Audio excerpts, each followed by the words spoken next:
Good morning, everyone.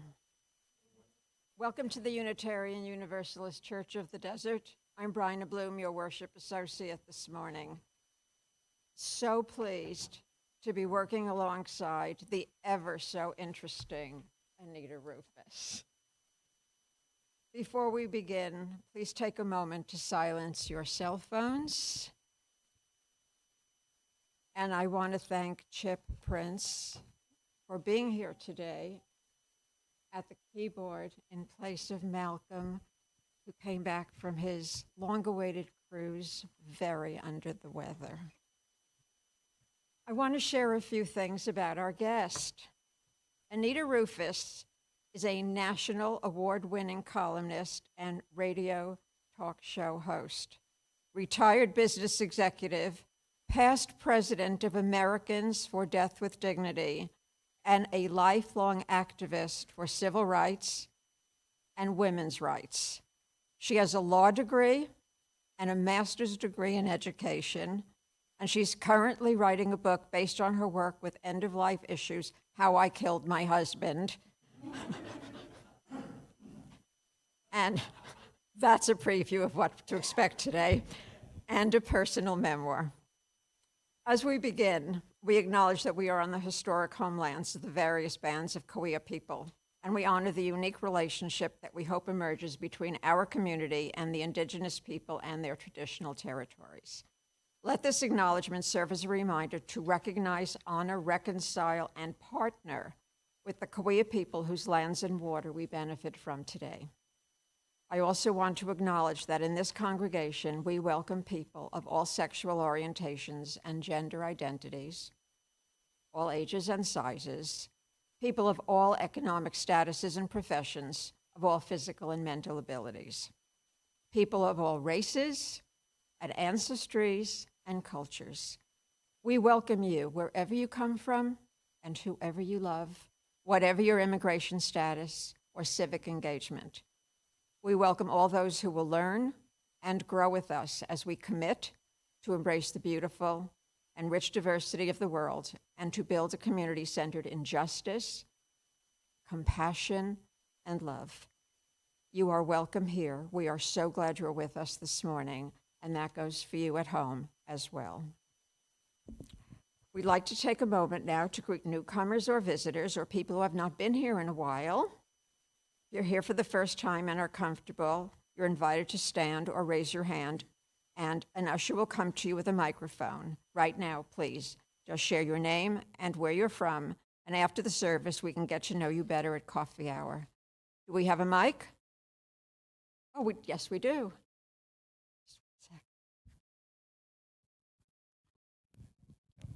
Hi, my name is David Remington, and I've been coming here a few weeks, and I really like the message, and I really appreciate the service, so thank you very much. Welcome. Anyone else?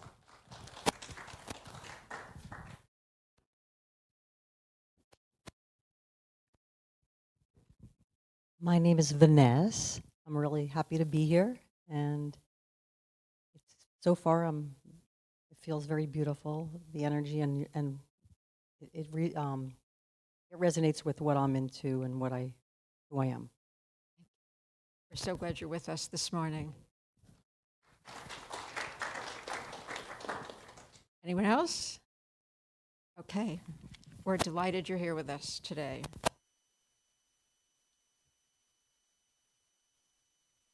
We have just one announcement today. This year's auction dates have been announced. The silent drop-in auction will be during the day on Friday, November 3rd. The live, which will actually be live this year, will be on Saturday the 4th. And of course, there's more news to come. Please start thinking about what you'd like to donate. The auction is the big fundraiser of the year, and we need you all to help make it be a success. If you have any questions about the auction, please contact our auction goddess, Carol Lavoie.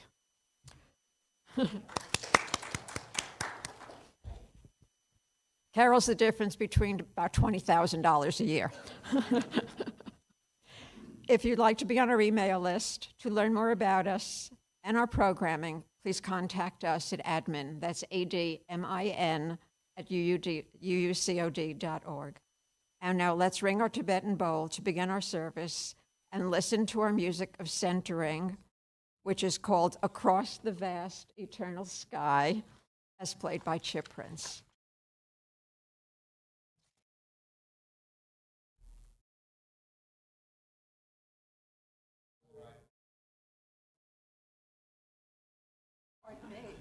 It's not in my notes. Sorry, I've only done this about 40 times.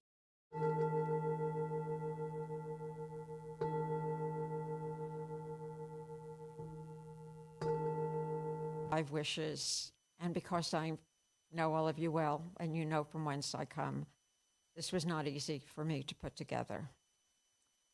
Having been a youngish widow of a husband who'd been sick off and on for almost 16 years, I thought I was ready for the end of his life.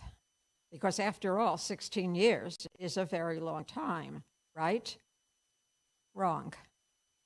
I knew he didn't want to be buried in the ground, but that was all I knew.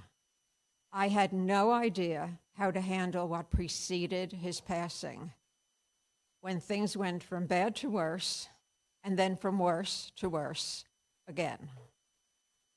I did a lot of guessing because even though he and I talked about everything, and I do mean everything, we never talked about what to do in case one of us got so sick that we couldn't speak up for ourselves. I remember I said yes to anything and everything the doctors recommended. In brief, I was lost. Everything that was happening was surreal. My son and I argued about what Dad would want, but really neither of us had any idea what Dad would want. It just wasn't something we ever discussed. Trust me, and I know most of you do trust me. You don't want to let that happen to you and your loved ones. Talk about it. Cry about it. It's very uncomfortable, I know. But it's more uncomfortable to be lost and unknowing at a very uncomfortable time in your life. After he died, I went back to school to become a life coach for widows and widowers in transition. My goal was to be the coach I wished I'd had when I needed it. And I gave everyone I knew copies of my Things to Know Before He Goes cheat sheet, which was clearly a list of the lessons I learned the hard way. Make sure you have a trust. Make sure you have a will. Make sure you have a power of attorney for your health care.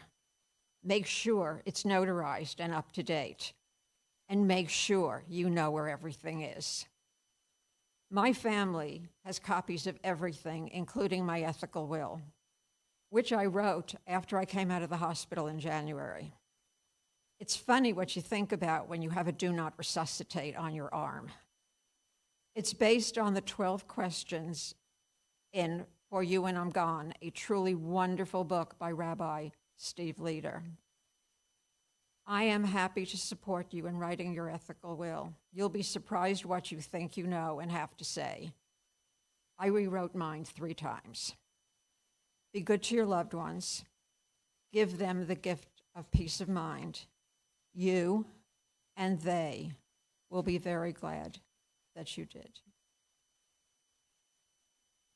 And now if the ushers will come forward. And for those of you at home, please, you can donate on the link that you received, the order of service this morning or on Friday.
was beautiful. Thank you to all for your generosity and support of the good work of this congregation. For our joys and sorrows today.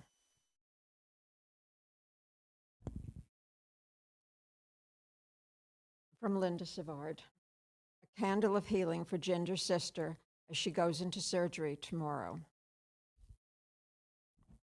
From Cheryl Eaton, I am joyfully thankful for our community's concern for my family during the tragic fires in Maui. My son and his family are safe on the island of Kauai and are grateful for your thoughts. Great sorrow for everyone who lives and works on Lahaina, for what they are living through right now. We need to be so grateful for every day we are spared such tragedy. And finally, I'm assuming this is from Joni, a candle of celebration for my sister Kathy's 65th birthday today. And for the joys and sorrows that you hold in your heart, we are with you. Now let's just settle in, hands in our laps, eyes closed, and just listen to the words. Amid all the noise in our lives, we take this moment to sit in silence, to give thanks for another day, to give thanks for all those in our lives who have brought us warmth and love. We give thanks for the gift of life. Let us open ourselves here and now to the process of becoming more whole, of living more fully, of giving and forgiving more freely, of understanding more completely, and the meaning of our lives here on earth.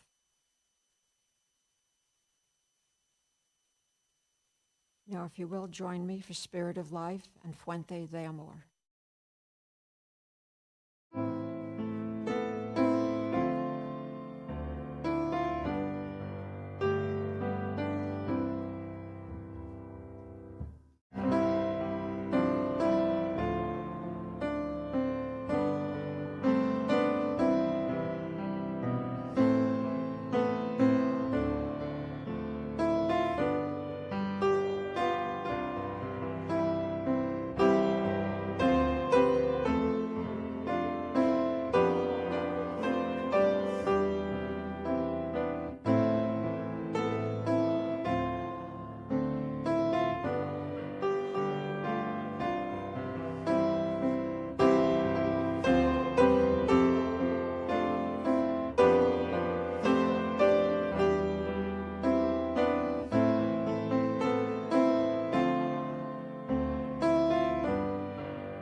As technologically incapable as I am, and anyone who knows me knows that that's an understatement, I have found that my little silly flip phone has something called a timer.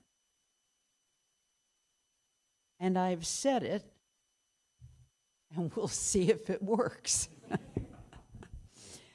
I'm here today because this is a subject about which I have been passionate for over 25 years. It first came to my attention when I was the president of the National Organization for Women here in the desert in the late 90s, early 90s.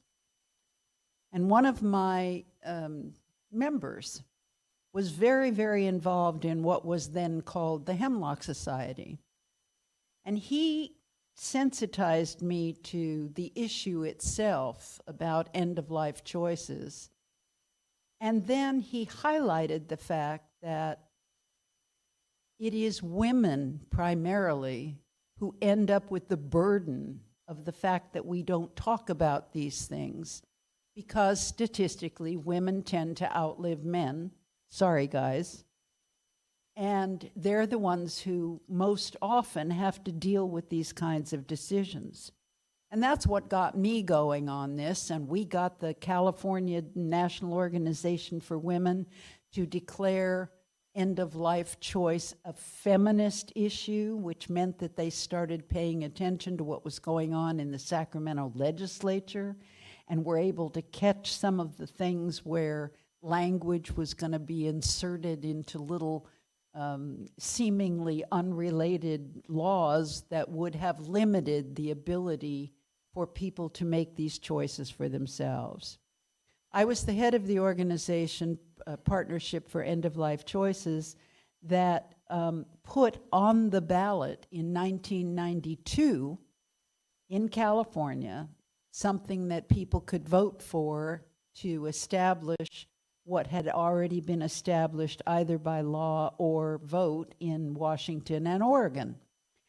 Well, we were lucky enough to raise enough money to get it on the ballot, and then we had no money to advertise. And I still to this day remember the Catholic Hospital Association of the United States, which strongly opposes the idea that you should be able to choose to hasten your death once you have started in the process of your life ending. Catholic Hospital Association poured money in, and I don't know how many of you may remember, but there was an ad they ran against the initiative. And it had this really furtive, dark-looking doctor in an ill-fitting suit walking down a long, dark hallway towards someone's bedroom with a needle the size of a horse vaccine, and this horrible music. Well, needless to say, we lost the election. And yet, over time, the state of California has, in fact, instituted a law to allow assisted dying. And I stress that phrase in particular, and I want you all to be sensitive to using that phrase whenever this conversation comes up, because what they like to call it is assisted suicide, and it is not. Suicide is the taking of one's life when there is still life to go. And it is a tragedy that anyone should ever feel that hopeless about the rest of their existence. But assisted suicide is very different from aid in dying. When you are already in the process of dying, think of life as a kind of continuum. The egg gets fertilized and it develops, and at a certain point, the state has an interest in protecting that life. It is born, it grows, it lasts for as long as it does, and then it reaches the other end of the continuum where it begins to shut down. And there are many different reasons and different circumstances, but nevertheless, all the way back in, I have notes here that I'm going to forget to even look at, all the way back in 1891, there was a Supreme Court case called Botsford, which said that the common law meant that there was a right to possess and control one's own body. And it is that ruling and others that came after that all the way up in the 20th century that in essence said, if a doctor does something to you against your will, even though it may be a helpful medical procedure, they are violating your right to possess and control your own body. And that's why we have, you know, when you go in for a procedure and they have you sign all these forms, yes, I know if the worst could happen, my head might fall off, but I'm giving the doctor permission to do it. The reason you do that is because otherwise, without consent, except in a dire emergency based on protocols, otherwise, the doctor is assaulting you, and that is a crime. So you basically own your own body. Now, what happens is toward the end of life, when our body starts to shut down for whatever reason, whatever underlying illness we may have, when that happens, we are, our family, our friends, even those of us who are still conscious lying in that bed, we are so prone to buy into the expertise of the medical professionals. And when they say, no, we need to do this, well, they may need to do that to accomplish their purpose, and not to denigrate the medical profession, but there are those who will keep you in the hospital doing procedures because that's how they make money. That's their profession. That's what they've been trained to do.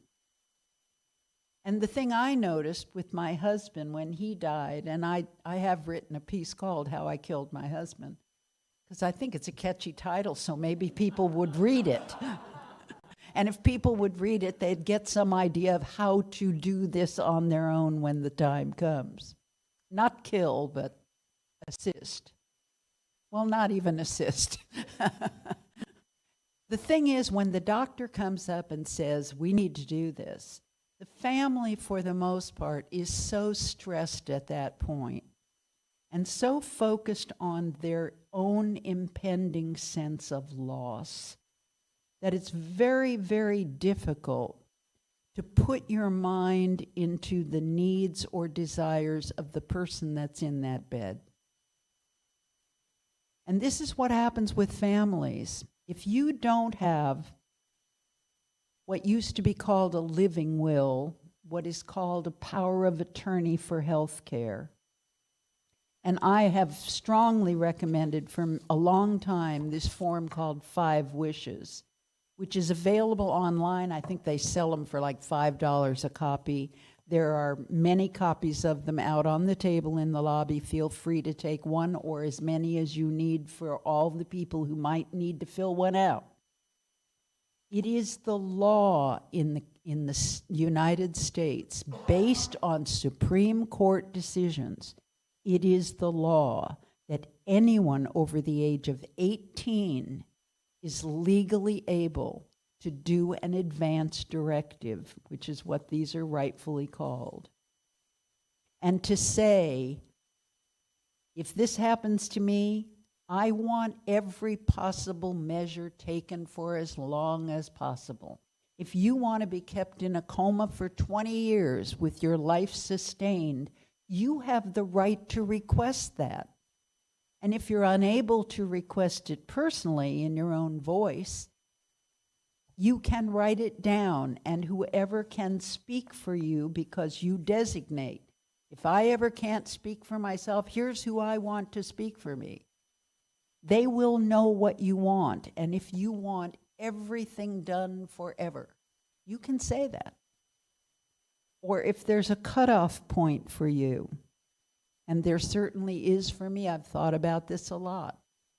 If I'm ever in a coma, I've been in an auto accident, they can't revive me, I'm in the hospital, they're keeping me alive but in a coma state. I say in my living will, in my power of attorney for health care, in my advance directive, if I am ever in a coma for X period of time with no apparent indication that I will improve, I want all possible measures stopped to allow me to die at that point. I have a friend who said, well, I certainly want a DNR, a do not resuscitate. If my heart stops, I don't want them doing that thing where they bring me back to life. And I said, okay, a lot of people want a DNR. They don't want to be revived if they're in a situation where their heart stops. You know, just let me go at that point. I know a story, I've never seen it personally, but I believe it's true, of the woman who had DNR tattooed on her chest. She wanted to make sure they knew what she wanted.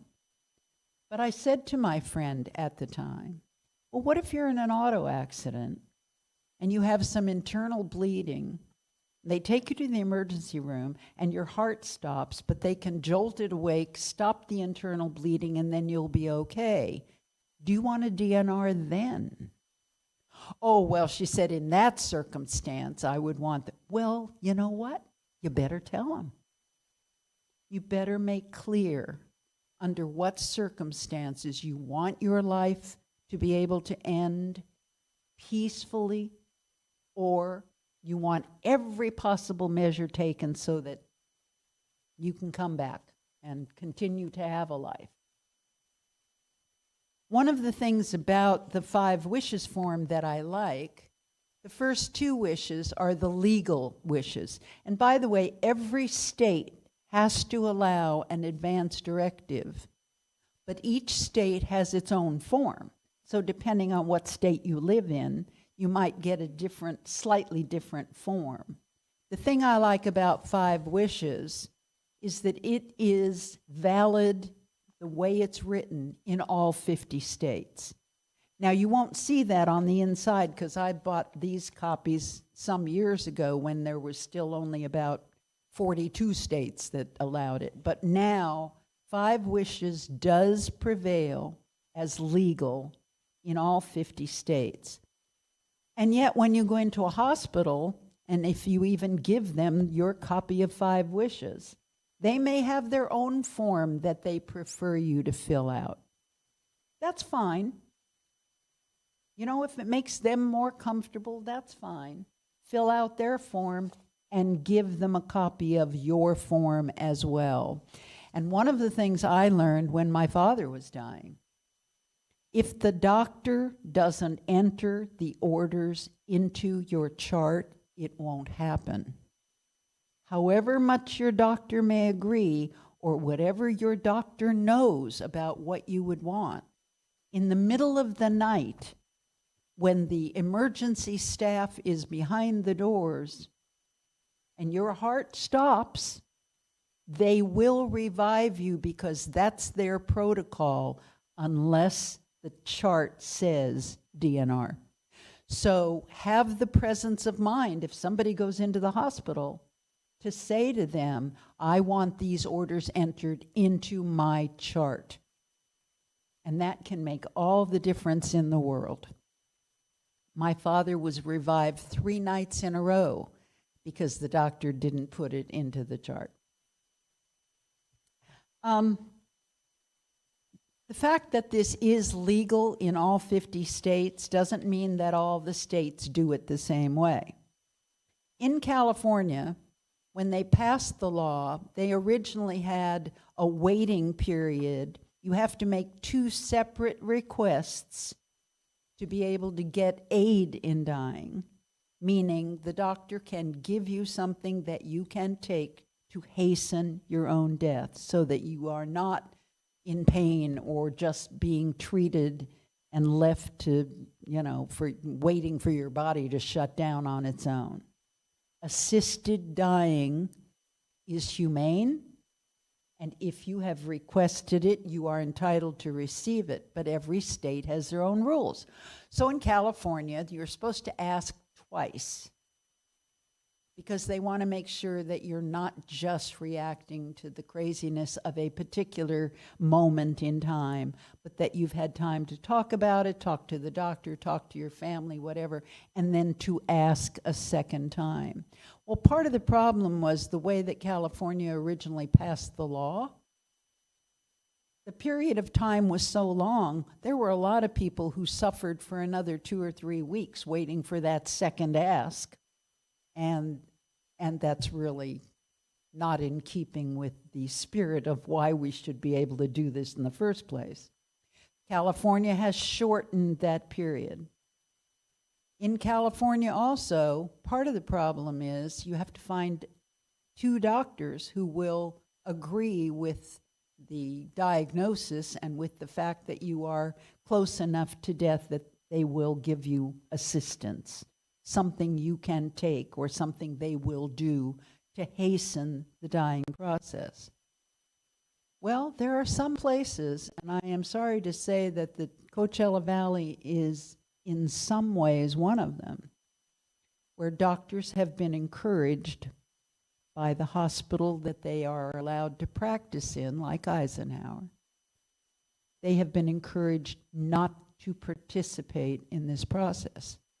So you need to talk to your doctor and find out. You know, I've filled out this form for Advance Directive, and I want to make sure that you, my doctor, understand and agree with what I would want done. Because I'll tell you right now, if your doctor doesn't agree with you, I don't think you want to have that argument while you're in there in the hospital.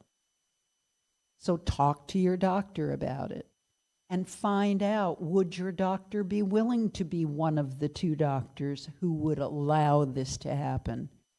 And if not, find another doctor who would, because you don't want this to be the thing that holds up your wishes being fulfilled at the end of your life.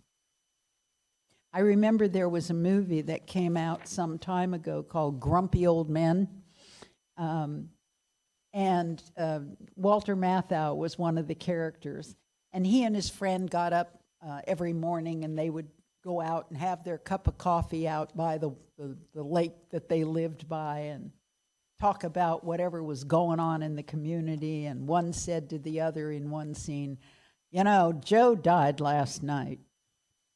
Died in his sleep. And Walter Matthau looked at him and said, lucky bastard. Because, yeah, that's how we'd all like to go. We'd rather not be there when it happens. But assuming that you might be there when it happens, or that at the very least it is your loved ones who will be there, you don't want them fighting and arguing out in the waiting room about what needs to happen. And they will, if you haven't designated clearly, this is the person I want to speak for me if I cannot speak for myself. And this is what I do or do not want to happen. Now, again, the reason I like 5 wishes is because I think my 20 minutes is up, so much for the timer.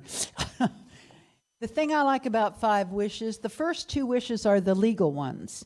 This is who I want to speak for me if I cannot speak for myself, and name a second one in case the first one's in the car with you when the accident happens. The second wish is what I do or do not want done. Those are legally binding on your medical team. The other 3 wishes in here are not legally binding, but they can really help your family. How comfortable do you want to be? Do you want music playing? You know, if you're a rap fan, you don't want Shostakovich playing in your room while you're apparently out of it. For me, I hate being massaged. My skin is really sensitive, and the idea, I know for a lot of people this is the most relaxing, wonderful thing they can imagine. For me, it's hell. I wrote that in my thing, please do not massage me. And there are other things like that this suggests that you want to talk to your family about. This is a very difficult discussion to have. Your kids do not want to hear it. One of the ways I have found that it facilitates having these conversations, whether you fill out forms or not, you want them to know what you want. One way to do that is you're watching TV and there's an accident on the news. and you turn to your younger children, anyone over 18 legally has the right to say what they want and what they don't want. And you turn to the kid and say, if that happened to you, what would you want us to do? It's an easier way to start the conversation than saying, Dad and I have just filled out a form about how we want to die, and we want to talk to you about it. I have a friend whose kids, who are in their 40s, ran screaming out of the room. It's very hard for us in this culture to talk about death and dying. And it's so important that you make sure that somebody knows what you want and what you don't want, and that they will follow your wishes. Because at the very end, you want this to be a peaceful thing. You don't want your kids to end up in court fighting with each other. And this happens a lot, about what mom would have wanted or what mom wouldn't have wanted. Because while they're having that fight, what's going on with mom? We tend to focus on our own sense of loss, not so much on what is happening and what they would have wanted. And that's the reason why I think this is such an important subject. So, take the form with you.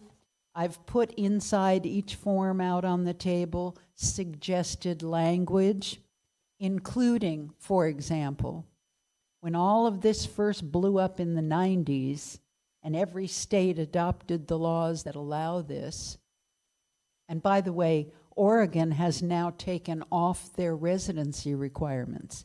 You do not have to be a resident of Oregon to go up there and take advantage of their procedures. So that's good news. And I forgot what else I was about to say. It doesn't matter. Please get the forms, read them, acquaint yourself with the kinds of questions you want to ask and that you want to discuss with your loved ones. And I have on that sheet I put inside, I have my email address. If you want to get in touch with me, I'll be happy to counsel with you individually.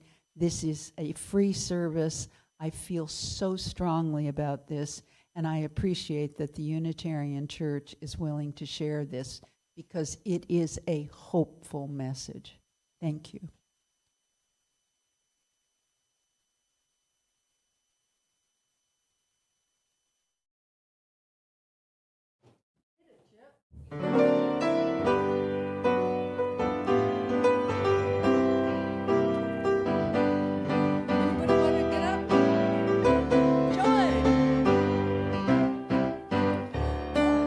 Peace like a river, I've got peace like a river.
Thank you, Mel. Thank you, Chip. And now if you will join me as we extinguish the chalice. Please read along with me. We extinguish this flame, but not the light of truth, the warmth of community, or the fire of commitment. These we have in our hearts until we are together again.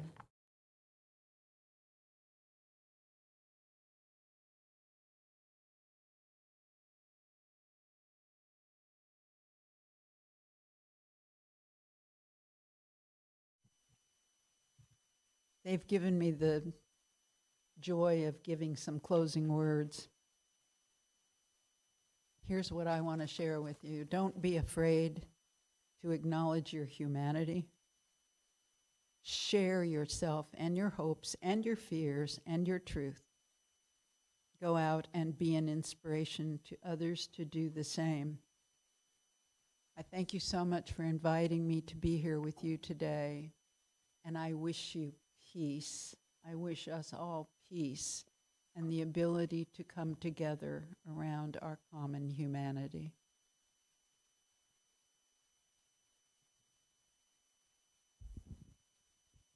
Thank you, Anita.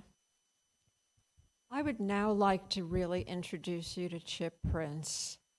I'd like him to say a little bit about himself and play a very, very special piece of music for you with which he's incredibly familiar.